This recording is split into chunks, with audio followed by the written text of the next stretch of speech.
월스트리트 모닝 브리핑 함께하고 있습니다. 이어서 글로벌 인터뷰. 오늘은 신영증권 김효진 박사님 함께하도록 할게요. 어서 오세요, 박사님. 네, 안녕하세요. 신영증권 김효진입니다.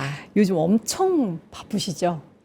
바쁜 거는 네. 문제가 아닌데요. 시장의 변동성이 너무 심해가지고. 변동성도 심하고 아마 지난주 특히 뭐 어제야 그럭저럭 넘어갔다라고 쳐도 네. 월요일까지 너무 긴 시간을 보내신 분들이 많으실 것 같아서 긴 시간. 너무 길었죠. 맞아요. 네, 어제는 3시 반이 아무리 지나도 3시 반이 안 오더라고요. 시장 보면서 제발 그냥 빨리 끝나라.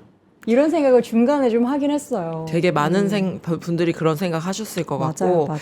특히 월요일에 거의 10% 우리 하락했는데 그때 아침에는 괜찮았는데 오후부터 쭉 밀려서 어제도 그런 거 아니야 라고 하면서 아마 배터리가 다 다를 정도로 하루 종일 좀 장을 보시는 분이 많지 않으셨을까. 뭐 저도 마찬가지고요. 네, 그런 네. 생각 많이 했습니다. 저는 시장이 하락하면 그냥 덮어놔요.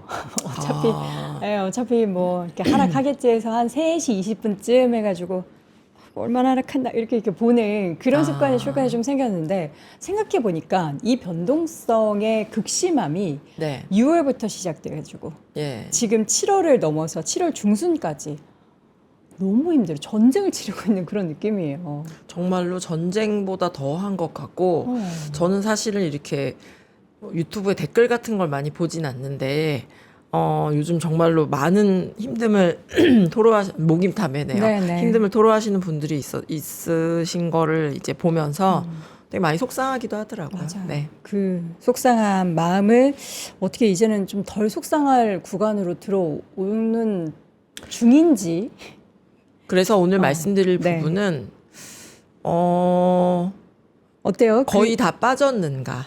거의 다 빠졌는가? 네, 궁금한 게 그거잖아요. 정말 다 왔나? 빠졌나? 아니면 더 빠지나? 네. 그리고 다 빠졌다라고 하면 그럼 빠르게 좀 회복할 수는 있는 건가? 그쵸. 예, 그게 가장 궁금하실 것 같아서 거기와 관련된 저의 생각을 좀 쭉 정리를 해가지고 왔습니다. 자, 그러면 지금의 하락이 이게 얼마나 큰 하락인지부터 우리가 좀 인지를 할 필요가 있잖아요. 맞아요. 말도 안 되는 하락이 나타났어요. 사실은 지금의 하락이 항상 제일 아픈 것 같아요. 그러니까 그쵸, 퍼센트가 그쵸. 작다고 하더라도 지금 내가 겪고 있는 하락이 제일 큰 거는 당연한 것 같은데 네네. 요번에 하락은 굉장히 숫자적으로 보아도 이례적이고 그리고 단기간에 굉장히 급격하게 이루어져서 투자를 시작하신 지 얼마 안 되신 분들은 원래 주식이란 원래 이런 건가 봐 라고 생각하실 수도 있는데 네. 그렇지는 않습니다. 차트를 먼저 한번 보실까요? 저게 그 한국이 코스피가 급락했던 사례들에서 중요한 사례들을 뽑은 거예요. 그래서 몇 퍼센트 하락했는지. 그리고 빨간색 막대기도 있고 파란색 막대기도 있는데 빨간색 막대기는 글로벌 금융시장이 괜찮았는데 한국만 빠졌을 때 이고요. 파란색 막대기는 뭐 리만 브라더스 붕괴라든지 코로나라든지 그렇게 글로벌 증시와 동반 하락했을 때를 나타낸 겁니다. 네. 한국이 가장 많이 하락했을 때는 97년도에 아시아 외환위기였었고 이때는 글로벌 경제랑 주식이랑 사실 괜찮았거든요. 그래서 한국 혼자 유독 좀 많이 거의 75% 고점 대비 하락했던 때였었고요. 그리고 2000년에 닷컴 버블, 글로벌 금융위기, 요럴 때가 이제 50% 넘게 지수가 하락을 했었고 코로나 그리고 2022년도에 미국이 금리를 쭉 올리면서 글로벌 증시가 많이 조정을 받았었는데 이때가 한 35% 정도 조정 그리고 지금은 아주 고점과 장중 저점 대비로는 거의 30% 하락했고 종가 기준으로 한 25% 정도 하락을 했는데 요게 2018년도에 미국의 무역 분쟁이 아주 격화되었을 당시보다 많이 빠진 거고요. 그리고 2010년대 초반에 유럽의 재정 위기가 나면서 유럽이 정말 파산할 수 있다 이런 공포가 있었거든요. 그때와 준하는 폭으로 지금 하락했다라고 이야기 드릴 수 있을 것 같습니다. 네. 현재 조정이 왜 이렇게 아픈 건지를 보면은 그러니까 전체 글로벌 증시가 빠질 때 같이 빠지면 그래. 그럴 수 있지 하는데 우리나라 증시가 유독 더 많이 하락하기 때문에 그래서 더 많이 아픈 것 같습니다. 그러면 그동안의 하락의 그 케이스들이 있잖아요. 네. 그럼 지금은 과연 왜 이 케이스를 어떻게 생각해야 되는지 맞아요. 한번 가르마를 타볼까요? 네. 증시가 하락하는 경우를 한 세 가지로 한번 나눠봤어요. 네. 이게 뭐 미국하고 한국뿐만이 아니라 다양한 신흥 증시도 있기 때문에, 그리고 한국 증시가 유독 큰 폭으로 빠졌기 때문에 저도 이게 우리가 보지 못한 되게 새로운 케이스인가, 아니면 내가 놓치는 것이 있는가라고 하면서 그동안 한국처럼, 최근에 한국처럼 지수가 30% 이상 빠지는 케이스를 한번 나눠봤습니다. 크게 세 가지 정도로 나눌 수 있는데요. 첫 번째는 경기 침체를 맞닥뜨렸을 때, 그러니까 실물 경제가 붕괴되면서 증시를 끌어내린 케이스가 있을 테고요. 두 번째는 경제는 사실 괜찮은 것 같은데 닷컴 붐이 터지는 것처럼 글로벌 증시가 동반 하락하는 경우가 있을 테고요. 그리고 세 번째는 글로벌 증시도 괜찮고 경제도 괜찮은 것 같은데 내인성 위기라고 해서 그 나라의 한국의 아시아 외환위기 때처럼 외환위기를 맞거나 아니면 전쟁이 나거나 뭐 신용 버블이 터지거나 이런 경우에 또 30% 이상 하락한 경우가 있었습니다. 그럼 이제 우리가 아까 딱 그 여도원 앵커님이 가르마를 한번 타보시죠 라고 이야기를 드렸는데 네. 이거를 하나하나 다 검증해야죠. 그래서 우리가 지금 어디에 가까운가를 좀 꼽아봐야지 될 것 같은데, 좋습니다. 첫 번째 경기부터 보실까요? 사실은 좀 허무하실 것 같은데 글로벌 경제는 제가 한 두 달 정도 전에 요 그림 한번 보여드렸던 것 같아요. 업데이트를 해가지고 왔는데 네. 글로벌 경제는 좋습니다. 좋네요. 예, 여전히. 저게 연초 이후의 국가별 수출 증가율이에요. 근데 한국, 대만 뭐 요즘 AI 붐이니까 좋겠지라고 생각을 했는데 뭐 캐나다, 베트남도 연초 이후에 거의 30%에 육박하는 수출 증가를 보이고 있고요. 사실 최근에 아주 여전히 잠잠하고 경제가 부진한 국가는 중국입니다. 네. 근데 중국이 연초 이후 쭉 해도 수출 증가율이 한 15% 정도 되고요. 어제 또 공교롭게 6월 중국 수출이 나왔어요. 근데 전년 동월 대비해서 27%가 나왔어요. 증가. 네, 거의 30%. 오. 그래서 저도 약간 보면서 뭘로 이렇게 들었을까? 좋네. 네. 중국은 또 되게 다양한 국가에 다양한 상품을 판매하잖아요. 네. 그래서 이게 글로벌 수요가 나쁘지가 그러게요. 않구나라는 걸 다시 한번 확인할 수가 있었습니다. 그래서 유럽 정도를 제외하면 거의 대부분 국가의 수출 증가율이 두 자릿수거든요. 그래서 수출, 이거는 지난 과거의 데이터이긴 하지만 제가 두 달 전에 보여드렸던 한 1월부터 한 4월 정도까지의 수출보다도 지금 수출이 자체가 더 좋아요.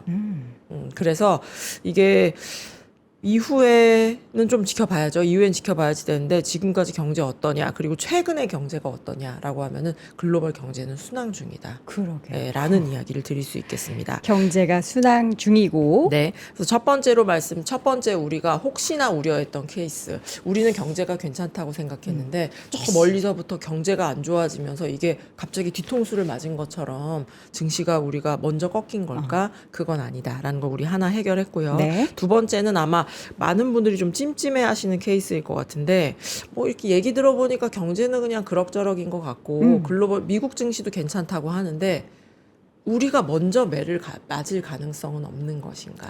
왜냐면 또 우리가 먼저 좀 예, 우리가 탄력이 있었으니까. 먼저 올랐기 때문에 네. 지금은 괜찮다고 쳐. 그런데 우리를 시작으로 이렇게 줄줄이 도미노처럼 혹시 하락하진 않은 걸까? 여기에 대해서도 좀 많이 생각하시는 것 같아요. 저도 네. 그거를 굉장히 찜찜하게 생각하고 있고요. 그건 어떨까요? 요거를 한번 보시죠. 네.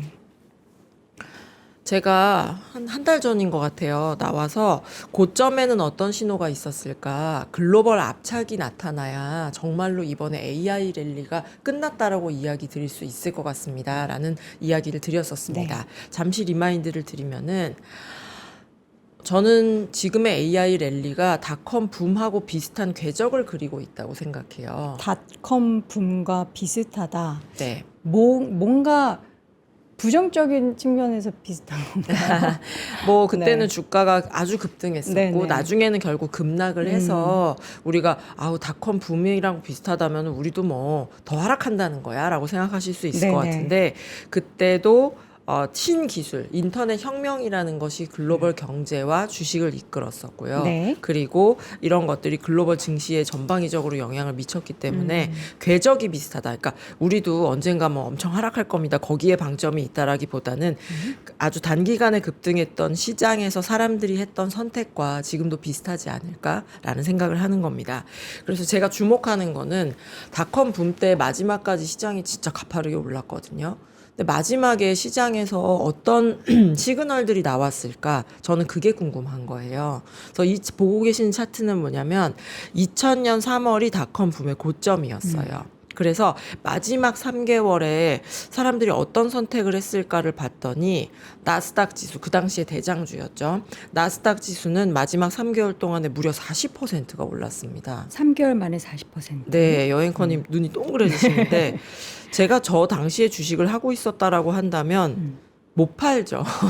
마지막까지 저렇게 가파르게 오르는데 어떻게 팔 수가 그쵸. 있었겠어요. 예. 그래서 저거는 못 파는 주식이었을 것 같고, 제가 더 신기하게 생각하는 거는 다우존스하고 S&P 500은 같은 미국인데 같은 기간 동안에 이미 마이너스였다라는 게 너무 마이너스네요. 신기하더라고요. 오, 엄청 쏠림이 발생했군요. 예, 그래서 돈은 참 냉정한 거야라는 생각도 들고, 네. 저런 차트는 이미 주식 시장에 돈이 들어올 대로 다 들어온 거예요. 그래서 꼭 다우존스와 S&P를 팔아야지만이 나스닥을 살 수 있을 때 이런 차트가 나오는 것 같습니다. 네. 그럼 우리가 해결해야 되는 거는 한국이 많이 올랐으니까 먼저 빠진다라고 100번 양보해서 그렇다라고 치자라고 하면 다른 나라에서도 돈이 더 이상 못 들어가는 흐름이 이미 나왔어야지 되거든요. 요 차트를 한번 같이 보시죠. 글씨가 되게 작은데 제가 말로 설명드릴게요. 네. 보고 계시는 차트는 어제 종가를 기준으로 해서 최근 1개월간 주요 증시의 흐름이 어땠는지, 3개월은 어땠는지, 6개월은 어땠는지, 1년은 어땠는지를 쭉 본 겁니다. 아까 같이 대장주는 가파르게 올랐을지언정 다른 증시는 이미 힘이 없는, 그러니까 이미 돈이 다 들어갔다라는 사인이 나오려면 지금 코스피뿐만이 아니라 다른 나라들도 마이너스들이 좀 폭이 크건 크지 않건 좀 마이너스들이 진행이 돼야 될 것 같고요. 네. 그런 모습들이 나타나야 되는데 색깔 구별이 잘 안 되실 것 같은데 초록색으로 되어 있는 거는 플러스고 빨간색으로 되어 있는 거는 마이너스입니다. 네. 그런데 제가 제일 경계하는 그림은 닷컴 붐 때도 보면 6개월 전에는 예를 들어서 한 3개 국가가 마이너스였으면 뭐 3개월 전에는 5개 국가, 그 전엔 또 6개 국가 이러면서 계단식으로 마이너스를 기록하는 국가들이 늘어났어요. 네. 그러니까 이 증시에서 돈 빼서 나스닥 사고 저 증시에서 돈 빼서 나스닥 사고 이런 흐름들이 일목요연하게 진행됐다라는 거죠. 그런데 지금 표를 보시면은 플러스 같다 마이너스 같다 왔다 갔다 하는 국가들이 되게 많아요. 그러네요. 예. 그래서 이게 뭔가 우리는 글로벌 자금이 AI로 되게 빨려들고 있어. AI 이거 정말 메가급이야. 그래서 이게 실물 경제가 되었건 증시가 되었건 굉장히 다 흡수하고 있다라고 생각했는데 한국은 특히 그랬고요. 그런데 글로벌 증시를 지난 12개월 동안에 어떻게 움직였는지를 보니까 AI에 상관 있던 없던 플러스 마이너스 그냥 자기의 논리대로 왔다 갔다 하는 국가들이 있고요. 특히 최근에 1개월을 기준으로 보면은 뭐 인도나 아니면 유럽 증시가 생각보다 선전한 국가들이 꽤 있어요. 그러네요. 네. 근데 유럽이랑 인도는 사실은 그 국가들에서는 꽤나 열심히 하고 있습니다만 AI에서는 사실 거리가 좀 먼 뒤쳐져 국가들이거든요. 그래서 지금 AI로 글로벌 자금들이 이미 영끌이 될 대로 돼서 더 이상 들어올 돈이 없어서 유망해 보이는 코스피 먼저 팔고 있는 상황인 건가? 저는 그렇지는 않다라고 생각을 하는 거죠. 네. 게다가 이런 차트를 보면 조금 더 속상한데 지금 러시아를 제외하면 한국만 두 자릿수 마이너스예요. 지난 1개월 동안에. 다른 나라들은 이 변동폭이 플러스 2%, 뭐 0점 몇 프로, 마이너스로 해봤자 마이너스 3%. 해서 지금 RTS 저게 러시아인 거죠? 네, 러시아입니다. 우리 그래서 거의 전쟁 치른 러시아보다 더 상황이 안 좋은 거네요. 네, 요 1개월만 보면 그렇네요. 네. 그래서 지금 아까 여도운 앵커님이 포문에서 다른 나라 증시랑 같이 빠졌으면은 받아들이기라도 하겠는데 한국만 유독 빠져서 이게 왜 이런가 싶다라는 이야기 네. 드렸는데요. 정말로 한국만 좀 급락한 굉장히 희한한 장이었다라는 이야기를 드립니다. 그러면은 지금 닷컴 붐의 고점에서 있었던 시그널이 나스닥으로 집중돼 있고 다른 쪽에 있어서의 마이너스가 펼쳐졌었던 그런 상황은 지금은 아니다. 네. 그래서 우리가 첫 번째, 두 번째 거를 본 건데 첫 번째 경제가 혹시 내가 경제를 별로 안 보는 사이에 경제가 좀 싸늘히 식어 있었는가? 경제는 오히려 두어 달 전보다 더 좋아졌다. 네. 두 번째. 그리고 뭔가 이미 AI로 그러니까 글로벌 주식 시장에서 AI로 들어올 수 있는 돈이 다 들어왔는가? 네. 다른 나라 증시들 특히 AI와 거리가 멀어져 있는 그런 국가들의 증시는 이미 힘이 없었는가? 그렇지 않다. 그래서 한국 시장에서 순환매라는 단어 쓴 지 진짜 오래된 것 같아요. 순환매가 잘 안 나타나요. 네, 순환매가 없으니까요. 그런데 정말로 이거는 되게 말하면서 속상한데 글로벌 증시는 순환매가 나타나고 있습니다. 그렇죠. 예, 순환매가 나타나고 있고 미국 시장에서 업종에서도 순환매가 나타나고 있고요. 네. 그래서 한국은 순환매 안 나타나고 있고 혼자 이제 되게 급락한 희한한 흐름을 보이고 있다라는 이야기를 드립니다.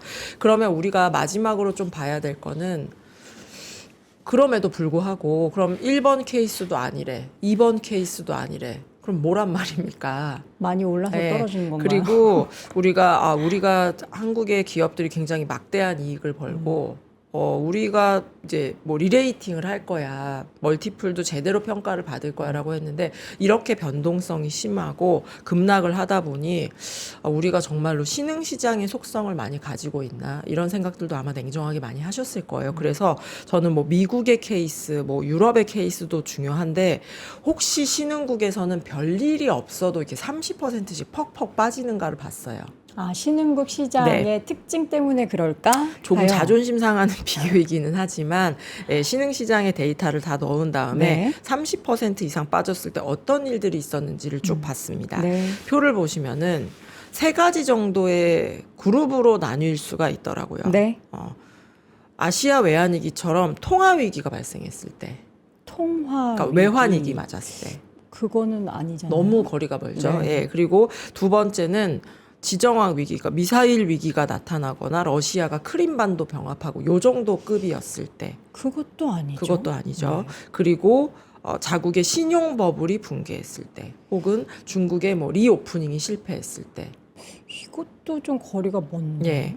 그래서 지금 이렇게 뭐 멕시코 데킬라 위기부터 홍콩의 뭐 우산 혁명, 네. 뭐 이런 것까지 이렇게 제가 이렇게 줄줄줄 읊어드리면 그래 그때 그런 일이 있었지라고 우리가 생각할 만한 사례, 그런 이벤트 정도는 있어야 30% 넘어서는 증시의 하락이 있었다라는 거를 말씀드리고 싶은 거예요. 그러면은 이게 뭐 신흥국 시장의 특징 혹은 이제 이벤트로 인한 하락 예. 이것도 아닌 거잖아요. 네. 그럼 지금 우리가 이걸까? 저걸까? 이렇게 생각했었던 내용들이 일단 다 아닌 걸로 결론을 지어도 되는 거죠. 예, 그래서 제가 네. 장표 한 5장에 걸쳐서 이것도 아니다, 저것도 아니다. 그래서 우리가 내릴 수 있는 여기서의 소결론은 네. 증시가 너무 급격하게 하락하다 보니까 저도 이거를 어느 정도 저점에서는 다 왔다라고 이거를 가름말을 타야 될지 정말 많이 고민이 돼요. 근데 지금 지수로는 30%, 뭐 레버리지 ETF의 효과를 감안한다라고 해도 이 정도의 하락이다라고 한다면 빠질 만큼 빠졌다라는 게 저의 소결론입니다.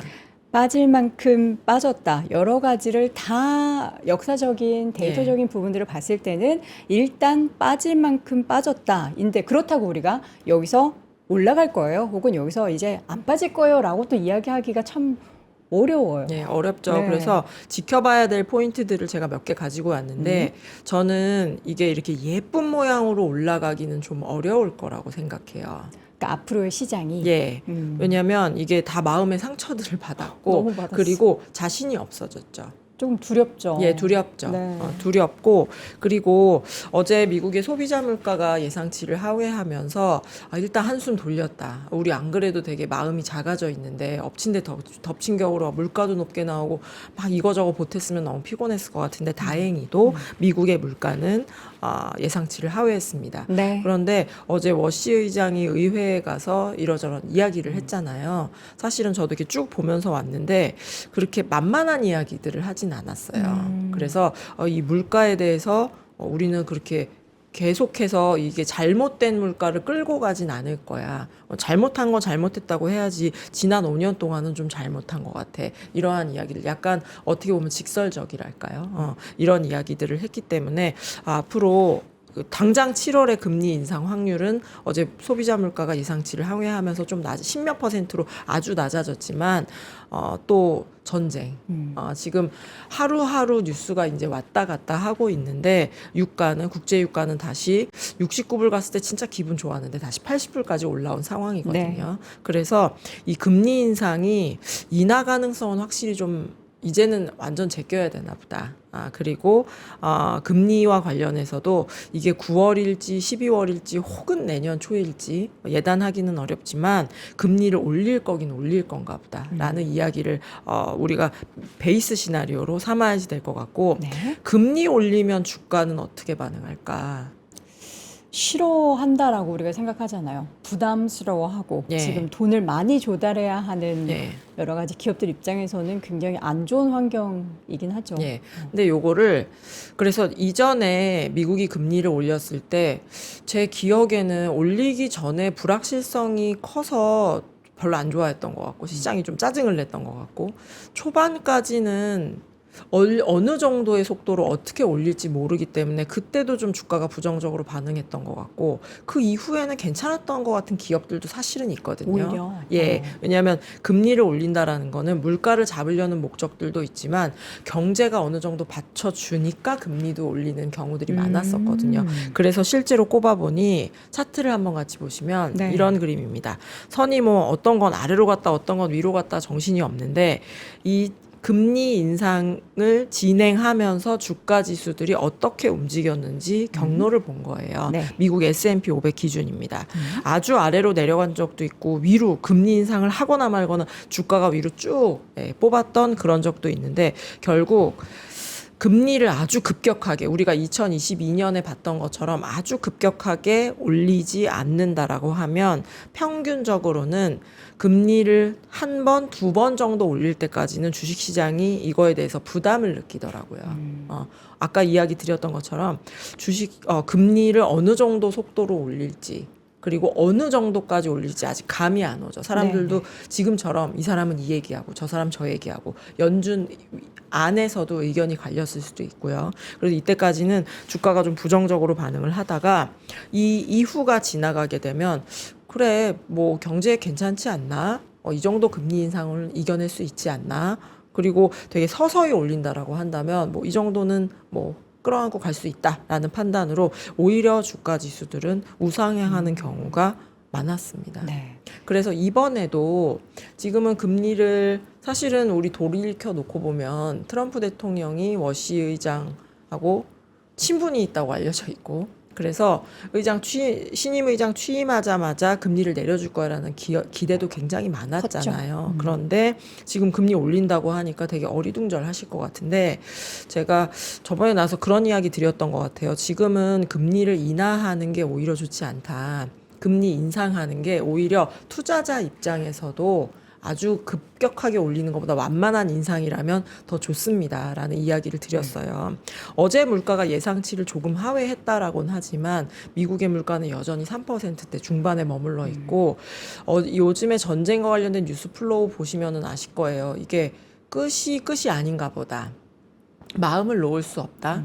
그렇다라고 한다면 제가 연준 위원이나 의장이라면 이거 우리가 유가를 컨트롤할 수는 없으니 물가에 대해서 기대 심리들이 더 깨어나기 전에 조치를 취해야 되겠다라고 생각을 하겠고 제가 왜 금리 인하보다는 투자자 입장에서도 인상이 낫습니다라는 이야기를 드리냐면 지금 금리 정책을 그러니까 올려야 되는 타이밍에 안 올리거나 좀 이상하게 금리를 내려버리면 나중에 금리를 더 많이 올려야 돼요. 그렇죠. 그래서 채권 시장도 싫어합니다. 금리 상승으로 반응할 수가 있어요. 그래서 저는 지금 적당한 시점에 적당한 속도로 금리를 올리는 게 투자자 입장에서 더 좋다라고 생각하고 아마 예전에 금리 올리기 직전, 올린 초반 때도 이런 식의 우리 오늘 대화한 것 같은 대화들이 오고 가지 않았을까 싶습니다. 투자자들은 그래도 금리 인하가 좋은데 고금리는 싫어. 유동성에도 안 좋아. 라는 생각하다가 그래 지금 물가 못 잡으면 나중에 더 고생할 수 있으니까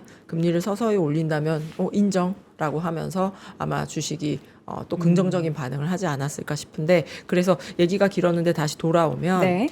금리를 올린다고 하면서 주식이 미국 주식 특히 조금 그동안 한국 증시만 많이 빠졌지 미국 증시는 그냥 그랬거든요. 그래서 좀 조정을 받을 수도 있고 여기에 대해서 여러 가지 의견들이 오고 갈 수 있지만 저는 금리를 뭐 한 번, 두 번 올릴 때까지는 시장이 금리 인상에 무겁게 반응을 해도 그 이후에는 오히려 좀 괜찮을 수 있다라는 생각이고 그리고 폭도 보시면은 금리 네. 인상한다고 주가 하락하는 폭은 그렇게 크진 않았어요. 기간 조정에 오히려 가까웠었던 것 같아요. 그래서 금리를 인상한다라는 것 자체는 우리 시장 빠졌는데 여기서 미국 금리까지 올린다 그러면 너무 피곤한데라고 생각하시지만 기간 조정의 측면에 더 가깝다라는 이야기도 드립니다. 이게 기간 조정도 우리 투자자분들이 싫어하실 것 같아요. 왜냐하면 이제 작년부터 지금 1년 사이에 정말 말도 안 되는 기간에 말도 안 되는 상승률이 기록이 됐잖아요. 네. 그래서 이제 최근 시장에 이제 또 진입을 하신 분들은 뭐야 내가 진입하니까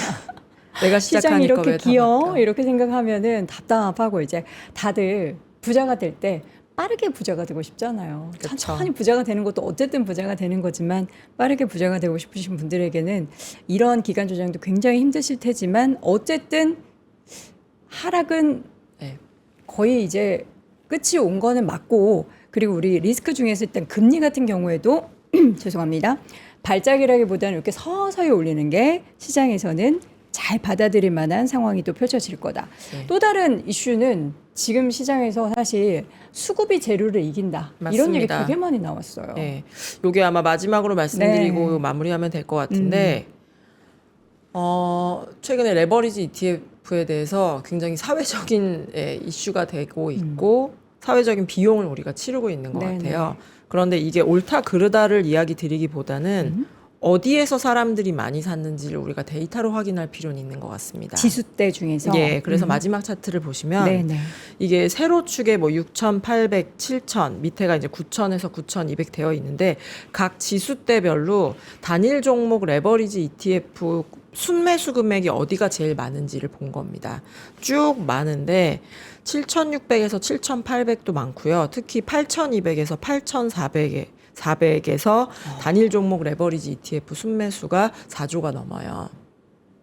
그래서 지금 이제 우리 시장이 7,000이 좀 안 되는 거기에 있는데 제가 단일 종목 레버리지 ETF를 7,600에서 산 사람이면 7,600까지 다시 와라. 그럼 내가 너무 며칠 동안 고생을 했으니까 여기서 내가 본전을 해서 팔겠다. 네네. 이건 되게 당연한 생각인 것 같습니다. 그래서 그런 생각으로 매물이 출회될 가능성이 있고요. 특히 8,200에서 8,400에서 가장 많은 금액 4조 달러 넘게 단일 종목 레버리지 ETF를 매수한 사람들이 있기 네네. 때문에 이미 파신 분들도 있겠지만 상당 부분 여기에 아직 손절을 못 하신 분들이 있다라고 한다면 내가 그 금액만 가봐라.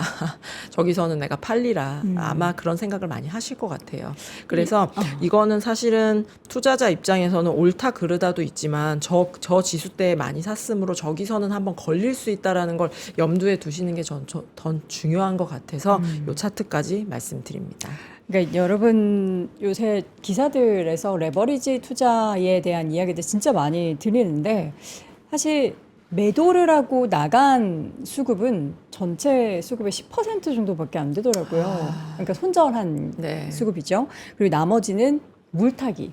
더 이제 저가 매수로 추가적인 매수를 한 부분들이 훨씬 많고 신규 접근도 네. 굉장히 이제 많다라고는 하는데 과연 이제 두 가지 구간 7,600대에서 그다음 한 번, 그다음 8,000 지금 200에서 8,400에서 한 번. 네. 이게 이제 또 다른 우리에게는 내려갈 때도 그러는데 올라갈 때도 허들이 좀 될 수 있겠다라는 것을 생각을 해둬야 될 것 같긴 합니다. 네, 저는 궁금한 게 이제 우리 시장이 지금 순환매가 안 나오잖아요. 예. 쏠림이 발생을 하고 이게 수급 때문인지를 생각해 보면 최근에는 반짝반짝 한 번씩 우리 지금 실적 시즌이다 보니까 실적 모멘텀이 붙은 종목들이 조금씩 고개를 들고 있거든요. 근데 우리 시청자분들이 물론 이제 빨리 부자가 되고자 하는 마음은 다 동감하고 저도 뭐 그렇지만 좀 시각을 우리나라에서 아직 적극적인 순환매가 펼쳐지진 않지만 반도체 외로 조금 돌리는 것에 대해서는 우리 박사님이 이코노미스트인데 이런 질문 드려서 너무 죄송한데 어떻게 좀 그 차트를 가지고 왔으면 네. 좋았을 것 같네요. 제가 반도체 제외한 수출을 저는 더 열심히 보고 있거든요. 아, 최근에. 네네. 왜냐면 반도체는 좋고 네. 수출이 엄청 잘 나가는데 그런 순환매가 가능하려면 이익이 좋고 매출이 좋고 네. 이익이 좋은 기업들이 있어야 그쵸, 그쵸. 우리가 이렇게 한번 들여다보고 매기들이 들어갈 테니까 매수가 들어갈 테니까 근데 반도체를 제외한 수출이 최근에 힘을 그렇게 많이 쓰고 있지는 못해요, 냉정하게. 그래요? 네. 팬데믹 이후에 지금 최고치를 기록은 하고 있습니다만 지난 이제 또 다음 달이 돼서 7월 수출을 뚜껑을 열어봐야지 되겠죠. 근데 6월 수출 대비 7월 수출이 아주 조금이지만 조금 줄었어요.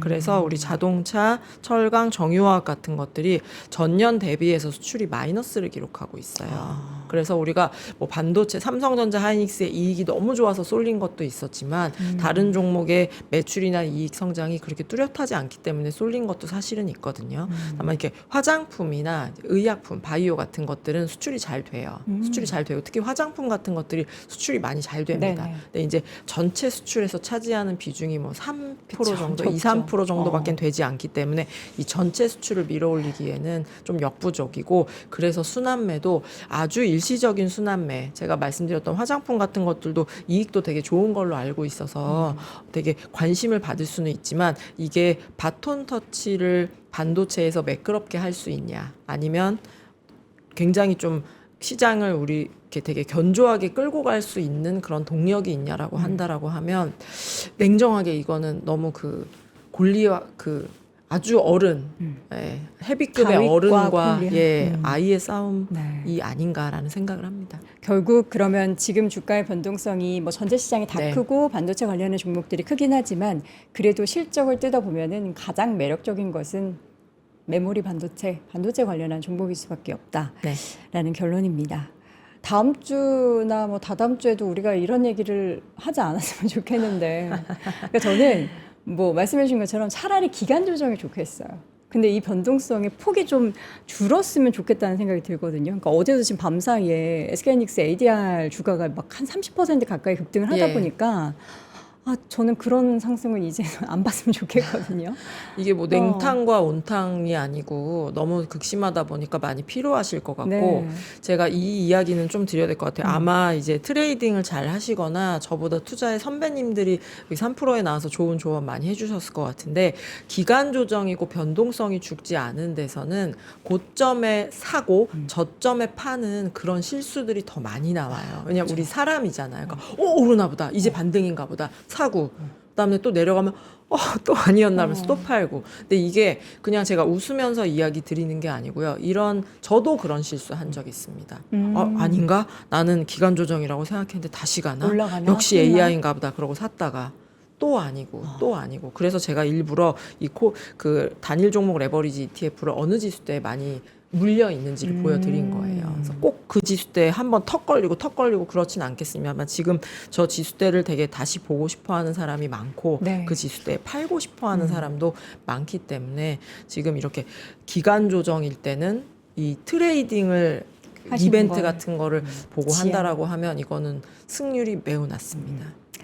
자, 여러분 우리가 9천 넘게 봤다가 다시 지금 6천대 의 변동성을 지금 여러분들이 겪고 있습니다. 역사적으로도 사실 이런 변동성은 없었기 때문에 힘든 건 당연하다라는 거고 일단 오늘 김효진 박사님의 하나하나 유목종을 짚어주셨던 그 내용들을 보면서 여러분들도 여러분만의 전략을 잘 꾸리셨으면 좋겠습니다. 자, 오늘 신영증권 김효진 박사와 함께했습니다. 고맙습니다. 고맙습니다. 자, 오늘도 월스트리트 모닝 브리핑 함께 했습니다. 요새 이제 워낙에 시장이 힘들다 보니까 3% 대비 또 더블 밸류업에서 여러분들의 고민을 직접 듣고 실시간으로 함께 소통하면서 해결해 드리는 그런 시간을 마련했다라고 합니다. 오전 8시 40분부터 시작되는 더블 밸류업에서요. 오늘 우리 하나투자증권 빈센트 바로자산운용 윤정식 대표님과 함께 여러분의 자산 고민, 주식 고민에 대해서 날카로운 분석을 통해서 또 고민 해결해 드린다라고 하는데 요거 댓글창에 고민 남겨주시면 실시간으로 알려드린다라고 하니까요. 많은 참여 부탁드리도록 하겠습니다. 저는 내일 오전 6시에 다시 돌아오겠습니다. 여러분 오늘도 고맙습니다.